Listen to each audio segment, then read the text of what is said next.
সাথে গলা ছেড়ে দিয়ে পুরুষের মতো কুল হুয়াল্লাহু আহাদ আল্লাহুস সামাদ লাম ইয়ালিদ ওয়া লাম ইউলাদ ওয়া লাম ইয়াকুল লাহু কুফুয়ান আহাদ।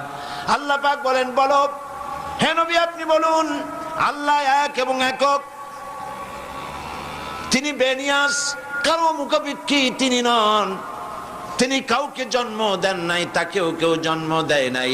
আকাশ আর জমিনে আল্লাহ পাকের সমকক্ষ কেউ নাই। সুবহানাল্লাহ।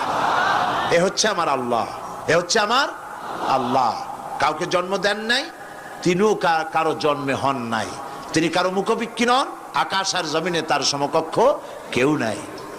সুতরাং এই হচ্ছে আল্লাহ পাক, তার জাতকে, তার অস্তিত্বকে মানতে হবে, স্বীকার করতে হবে। এটা গেল